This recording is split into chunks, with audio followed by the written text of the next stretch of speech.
কিছু হতে পারে না যে একটা মানুষকে দেখে আমি পচা ডিম ছুঁড়ে দেব, কিন্তু ছোড়া হচ্ছে। এটা পশ্চিমবঙ্গ নয়, এটা আমার চেনা জগৎ নয়। এর বাইরে সকলকে বার করে আনতে হবে।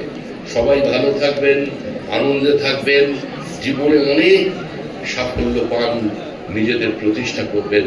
সবশেষে একটা কথা বলছি, এবং ভারতবর্ষের পশ্চিমবঙ্গের বাঙালিরা, বাঙালি মানে এই পশ্চিমবঙ্গে যারা থাকেন তারাই, বাংলা ভাষায় যারা কথা বলেন শুধু তারা নয়।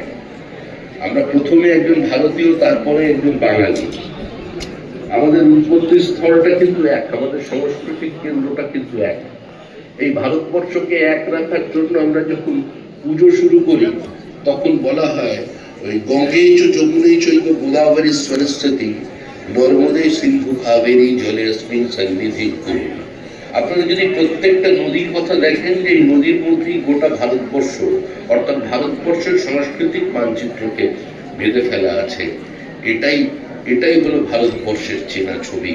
এই ভারতবর্ষের সন্ধান আপনাদের করতে হবে। এই ভারতবর্ষকে আপনাদের প্রত্যেককে আগামী দিনে চিনতে হবে। এই ভারতবর্ষে মনে রাখবেন যে স্বামী বিবেকানন্দ বলে গিয়েছিলেন যে যদি ক্যাডার হও তাহলে গুরু গোবিন্দ সিং এর মতো, আর যদি লিডার হও তাহলে স্বামী বিবেকানন্দ। রাজনীতির একটা সংকীর্ণ সীমাবদ্ধতা। আমি যদি রাজনীতি না করতাম, আজকে 15 বছর পর যদি সরকারের পরিবর্তন না হতো, আপনারা আমাকে এই মঞ্চে ডাকতে পারতেন না, কারণ সামাজিক পরিস্থিতি এটা ছিল।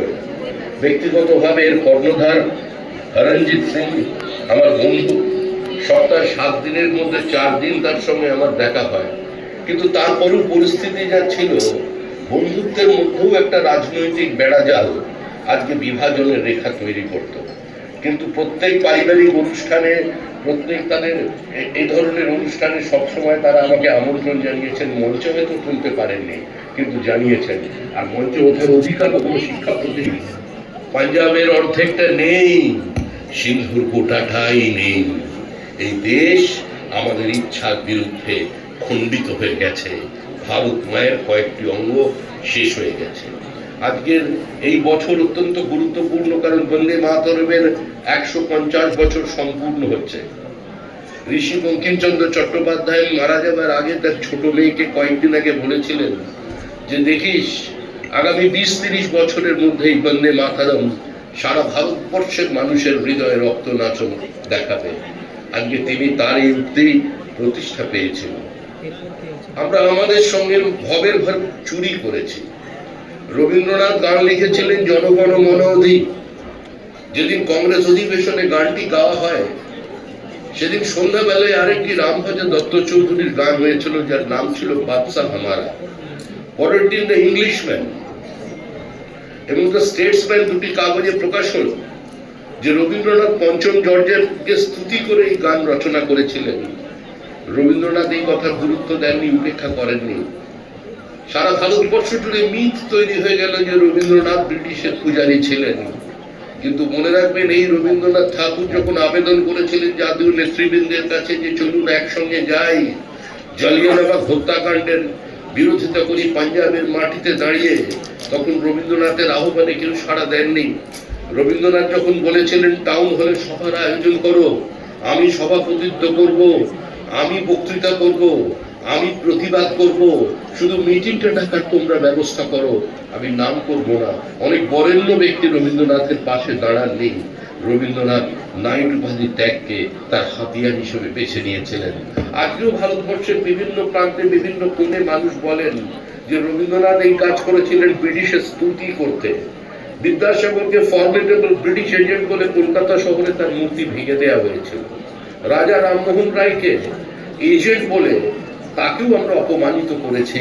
আসলে আমরা নিজেরা বারবার বাঙালিরা আমরা আমাদের অপমানিত করে চলেছি।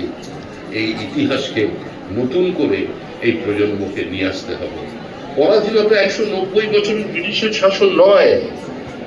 এই পরাধীনতার কারণেই, এই পরাধীনতা ছিল 1000 বছরের বেশি সময়, যার জন্য তেগ বাহাদুরকে যখন শেষ সময় বলা হলো যে শেষ অস্ত্র ধর্ম পরিবর্তন করো, না হলে মৃত্যুকে বরণ করে দাও, শিরচ্ছেদের আগে তিনি বলেছিলেন हमने सिर दिया मगर सार नहीं दिया।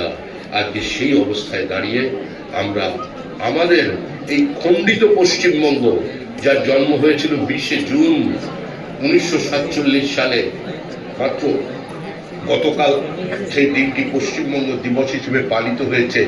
স্বাধীন ভারতবর্ষের ইতিহাসে প্রথমবার এই ইতিহাসও বিস্মৃত করে দেওয়া হয়েছে। কিন্তু কারা এই রাজ্যটির জন্ম দিয়েছিলেন?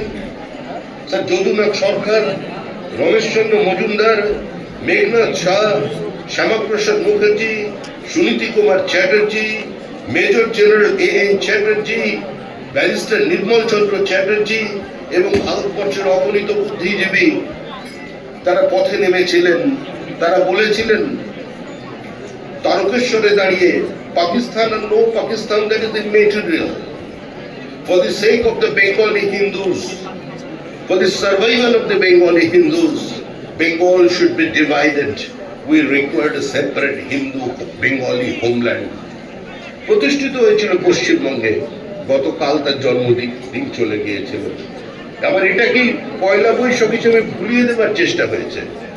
দেখুন, গোলাপকে নিহত করে দেওয়া যায়, মানুষের শিরচ্ছেদ করে দেওয়া যায়, একটা প্রতিষ্ঠানকে ধ্বংস করে দেওয়া যায়, কিন্তু ইতিহাসকে খুন করা যায় না।